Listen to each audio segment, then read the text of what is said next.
తాకట్టులో ఉన్న బంగారాన్ని విడిపించి ఆ రోజు ఆన్లైన్ రేటుకే మేము కొంటాం. Sharma gold company. నమస్కారం గురువు గారు. ఓం శ్రీ మహాగణాధిపతయే నమః. గురువు గారు, కార్తీక మాసం అంటేనే చాలా పవిత్రంగా భావిస్తాం. అవును. అందులోనూ ఆదివారం అమావాస్యని ఒక ప్రత్యేకతగా భావిస్తాం. అవును. ఈ కార్తీక మాసంలో అది కూడా చివరి రోజు ఆదివారం అమావాస్య. కార్తీక మాసం ఎంత ప్రత్యేకత అంటే మనం ఒక పరమ పవిత్రంగా భావించి పూజలు చేసుకుంటాం.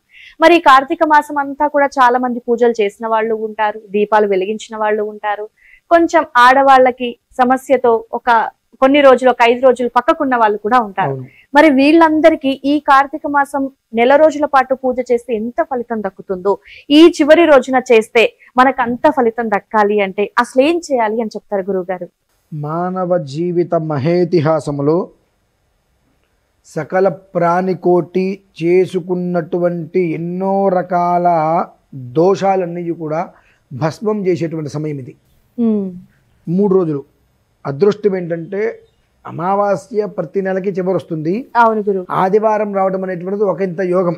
ఆ రోజు నాడు వచ్చేటువంటి నక్షత్రాన్ని అనుసరించే కొన్ని యోగాలు ఆపాదించి ఉంటాయి. అయితే త్రయోదశి, ఈ త్రయోదశి అనేటువంటిది మనకి 29వ తారీఖు శుక్రవారం. దాన్ని ప్రదోష కాలం అంటారమ్మ. సాయంత్రం మర్నాడు చతుర్దశి, మాస శివరాత్రి. 3వ రోజు మీరు చెప్పింది ఆదివారం అమావాస్య. సర్వేషాం అమావాస్య అంటారు దాన్ని. సర్వేషాం అమావాస్య అంటే ఇది మనకు వృశ్చిక సంక్రమణం అంటారమ్మ దీన్ని. అంటే 8వది, చైత్రం నుంచి మొదలు పెట్టుకుంటే మనకు కార్తీక మాసం 8 వస్తుంది. 8 అనేటువంటిది అష్ట ఐశ్వర్యాలు కావచ్చు, అష్ట సిద్ధులు కావచ్చు, అష్ట యోగాలు కావచ్చు, అష్ట గణపతి అనుగ్రహం కావచ్చు, భవాది పృథ్వీమూర్తుల అనుగ్రహం కావచ్చు, అష్ట దిక్పాలకుల అనుగ్రహం కావచ్చు. ఇలా మొత్తం 8తోటి ముడిపడేటువంటివి 64 ప్రధానంగా చెప్పబడి ఉన్నాయి. ఈ 64 కూడా ఒక రకంగా చెప్పాలంటే మనకు అమ్మవారికి మనం చతుషష్ఠి కళలు అంటాం. అంటే మనం మామూలుగా షోడశోపచారం అంటాం, కానీ చతుషష్ఠి ఉపచారాలు ఉంటాయి అమ్మవారికి. 64 ఉపచారాలతో పూజ చేస్తాం. శ్రీచక్ర నవావరణార్చన అవి అందరికీ తెలియదు. అందరికీ 16 ఉపచారాలు మాత్రమే తెలుసు.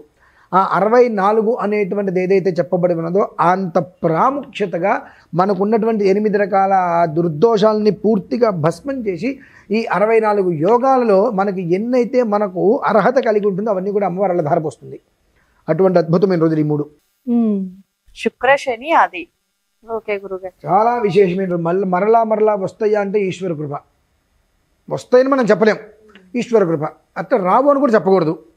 మన కర్మ ప్రారంభము, మన యోగాన్ని అనుసరించి కొన్ని పర్వదినాలు వస్తూ ఉంటాయి. భగవంతుడు అందుకని పర్వదినాలు తీసుకొస్తాడండి. నిత్య జీవితంలో నీకు ఏదో ఒక రకమైన సమస్యలు వస్తాయి కాబట్టి పర్వదినాలలో ఆ సమస్య నుంచి బయటపడటానికి నీకు సరైన మార్గము అని బయటికి తీసుకొస్తాడు. ప్రతి ఒక్కరూ కూడా చక్కగా ఈశ్వరాభిషేకం అనేటువంటిది 3 రోజులు ఎడతెరిపి లేకుండా చేసుకోవడం శ్రేయదాయకం. ఇది ఒకటి. అయితే ఇది సందర్భం కాకపోయినా చెప్పవలసిన పరిస్థితి వచ్చింది. ప్రతి ఒక్కరూ జన్మకృతంగా ఉన్నటువంటి దోషాలని భస్మం చేసే రీతిలో త్రయోదశి, చతుర్దశి, అమావాస్య లక్ష దీపోత్సవం చేస్తున్నామమ్మ. అందులో పాల్గొనొచ్చు ఎవరైనా సరే. ఎలా చేస్తున్నాము అంటే నాకు చెప్పి అఖండ దీపస్థాపన అని చెప్పి. అఖండ దీపస్థాపన అంటే మనమందరము కూడా నార్మల్గా ఇంత ముగ్గుడు పెట్టి అందులో ఒక ఒత్తి పెడతాం. కానీ ఇది అట్లా కాదమ్మా. పూర్తిగా మనకున్నటువంటి ఏవేవైతే సమస్యలు ఉన్నాయో ఆ సమస్యలను 72 గంటల్లో భస్మం చేసి ఆ మనిషికి కొత్త జీవితాన్ని ఇచ్చే విధంగా చేస్తున్నాం. ప్రజ్వలితంగా ఉంటుందమ్మా అది అఖండం. అంటే అంత మూకుల్లో జ్వాల వస్తూ ఉంటుంది పైకి. అట్లా ఏదో ఒక ఒత్తి పెట్టి దాని నిండా నూనె వేయడం కాదు. సుమారుగా ఈ 3 రోజుల్లో 36 కిలోల ఆవు నేతితో ఈ మనకు 360 ఒత్తులు ఉంటాయి కదమ్మా.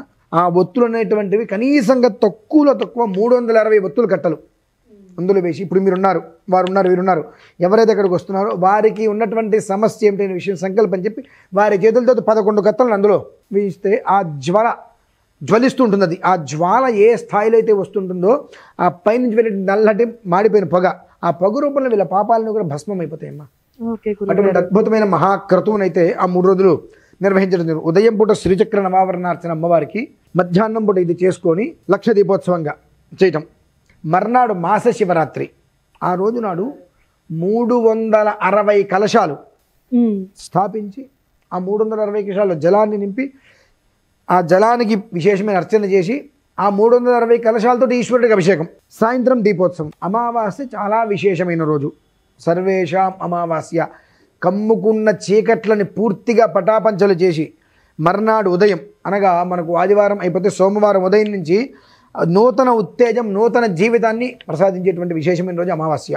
ఆ రోజు నాడు కొన్ని ద్రవ్యాలతోటి హోమం చేసి ఓంకార దీపోత్సవం. ఓం అనేటువంటిది ప్రాణబీజం. ఓంకార మంత్ర సంయుక్తం నిత్యం ధియాయంతి యోగినః కామదం మోక్షదం తస్మై ఓంకార అజనమో నమః అని చెప్పి ఆ ఓం అనేటువంటిది ప్రాణబీజం. ఆ ఓంకార దీపం జ్యోతి, ఈ మూడు కూడా చాలా అద్భుతంగా, ఎక్కడా కూడా వైభవం లేకుండా, వైభవం అంటే ఇంత డెకరేషన్ ఉండాలి, ఇన్ని పూలు పెట్టాలి అనేటువంటి డెకరేషన్ లేకుండా వైదికంలో ఏ రకంగా కనుక చెప్పబడి ఉన్నదో చేస్తే మన దోషాలు భస్మైపోతాయో అటువంటి మహాకృతువును మనం నిర్వహిస్తున్నాము. ఇందులో నేను గత పూర్వం కూడా చెప్పాను, అందరూ కూడా పాల్గొనవచ్చు అని చెప్పాను. ఇందులో ఎవరి దగ్గర మనం ₹1 కూడా తీసుకోవట్లేదండి.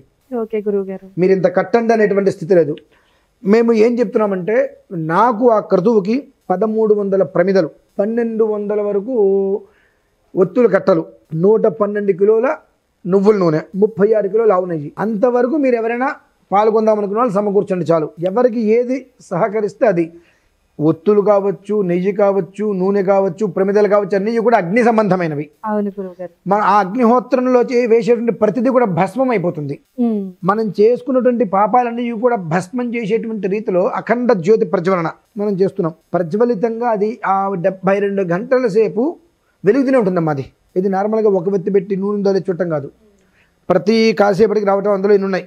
ఎవరు వస్తే వాళ్ళ చేత సంకల్పించం 11 ఒత్తులు కట్టలు వాళ్ళ చేత అందులో వేయించడం. అది ఏ స్థాయిలో జ్వలిస్తూ ఉంటుంది మరి?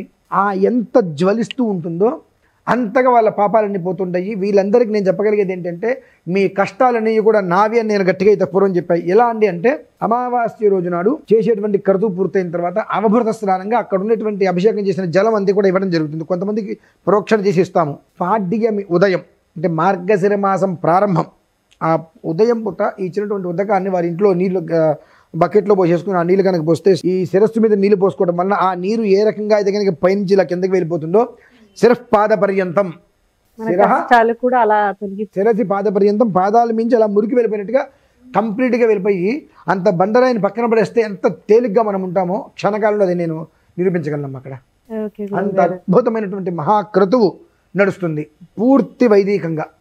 కాబట్టి 3 రోజులు ఎక్కడైనా ఎవరైనా చేసుకోలేకపోయాము, దాని ఫలితం మనకు పరిపూర్ణంగా పొందామో లేదో అనుకున్న వారు వచ్చి ఆ జ్యోతిర్లింగోత్సవంలో, దీపోత్సవంలో పాల్గొని వారి స్వహస్తాలతో ఆ ఒక దీపాలు వెలిగించమ్మా. అంటే అక్కడ మొత్తం మీద 3 రోజుల మీద 3,99,000 ఒత్తులతో జ్యోతిని వెలిగిస్తున్నాం. గురుగారు, ఈ కార్యక్రమం అంటే వీక్షకులు చూసేవాళ్ళు మళ్ళీ తర్వాత ప్లేస్ ఎక్కడో చెప్పలేదు అని అడుగుతారు. ఈ కార్యక్రమం ఎక్కడ? కామినేని హాస్పిటల్ దగ్గర, కామినేని హాస్పిటల్ ఎదురుకుండా రోడ్లో, ఎదురుకుండా ఎల్బీ నగరు. ఇందులో ఇంకొక విషయం, ఈ యొక్క క్రతువు ఉదయం 9 గంటల నుంచి 12:30 వరకు, సాయంత్రం 5 గంటల నుంచి 9:30 వరకు లైవ్ ఇస్తామమ్మా భారత శంకరపీఠంలో.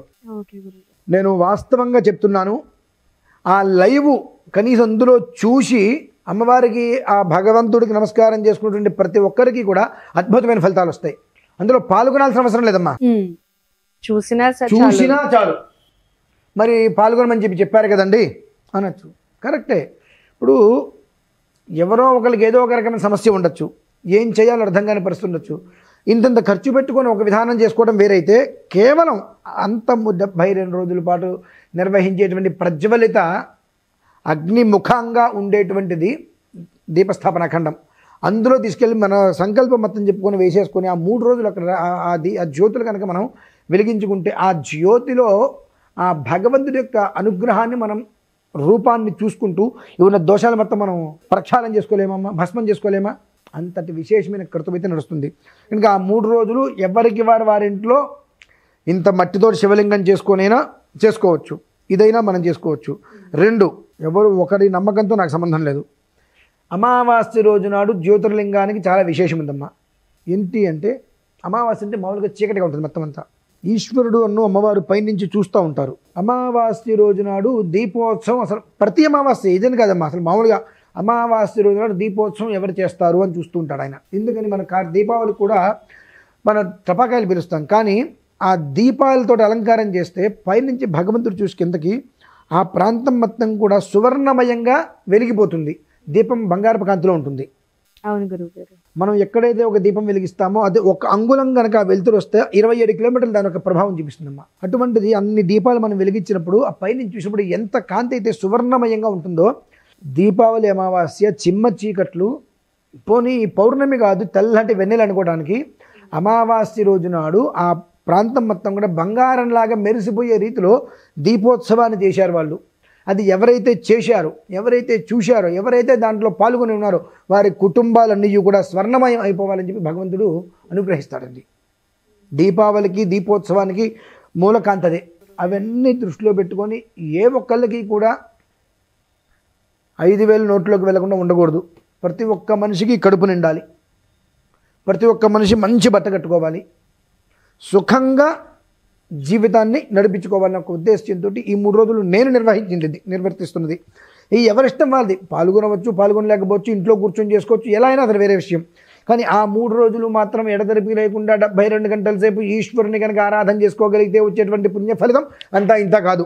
లాస్ట్ మార్చిలో ఇదే మనకు శివరాత్రి వచ్చినప్పుడు 72 గంటల సేపు ఈశ్వరారాధన చేశామమ్మ. ఇదే సుమన్ టీవీ వాళ్ళు వచ్చారు వీడియో తీయడానికి.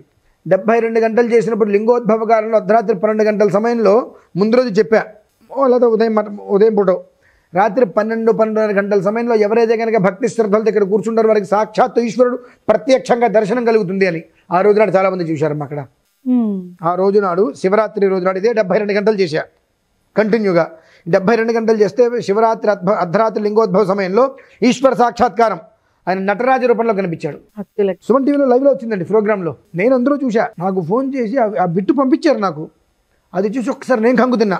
అక్కడ నేను నిలబడి అర్చన చేస్తున్నాను, పైనుంచి భస్మం అలా పడుతుంది, ఆ భస్మంలో ఈశ్వరుడు వచ్చాడు. అది వీళ్ళు తీసిన తర్వాత నాకు పంపిస్తే ఒక క్షణం నేను కంగు తిన్నా. నాకు ఒక్కడికే కనిపిస్తాడేమో, అందరికీ కనిపించాడు ఈశ్వరుడు. 20 లక్షల మంది చూశారు. అంటే ఏంటి అంటే చేసేటువంటిది సవ్యంగా ఉందంటే ఆయన అనుగ్రహం మనకు లభ్యమవుతుంది.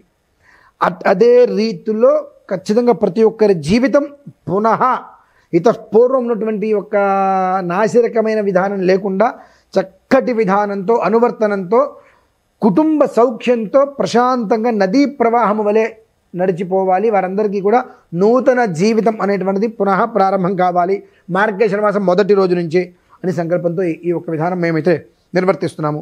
మా దగ్గర చేయకర్ల ప్రతి ఇంట్లో ఆ 72 గంటలు 3 రోజుల పాటు ఈశ్వరుని ఆరాధన చేసుకుంటూ దీపారాధన చేసుకుంటూ కాలక్షేపం చేసినా సరే అదే విధానం వర్తిస్తుందమ్మా ఖచ్చితంగా. ఓకే గురుగారు, కార్తీక మాసం వస్తుంది, ఎండింగ్ ఇంకా అయిపోతుంది, ఇంకేం మేము చేయలేమా, మాకేం ఫలితం పుణ్యం దక్కదా అనుకున్న వాళ్ళకి నిజంగా మీరు ఒక మంచి పరిహారం లాగా చెప్పారనుకోవచ్చు. శుక్ర శని ఆది ఈ 3 రోజుల్లో ఈ 72 గంటలు ఎవరైతే పూజిస్తారో వాళ్ళకి సాక్షాత్ మీరు ఇందాక అన్నట్టుగా ప్రీవియస్ లో అంటే మీ వల్ల 20 లక్షల మందికి శివుడి అనుగ్రహం దక్కింది అనుకోవచ్చు. అంతమంది నమ్మకంగా అక్కడ ఉన్నారు కాబట్టి ఆ ఈశ్వర దర్శనం నాకు కలిగింది. ఖచ్చితంగా గురువు గారు, మీ వల్ల వాళ్ళకి, వాళ్ళ వల్ల మీకు. అంటే అంతమంది వచ్చి ఉంటారు, చూస్తారు. ఆ సమయంలో నేనైతే అనుకోలే, అంతమంది వచ్చి చూశారు. ఆ దర్శన భాగ్యం నాకు కూడా కలిగింది. 20 లక్షల మందిలో నేను కూడా ఒకనున్నా. నిజంగా చాలా చక్కగా వివరించారు గురువు గారు, ధన్యవాదాలు.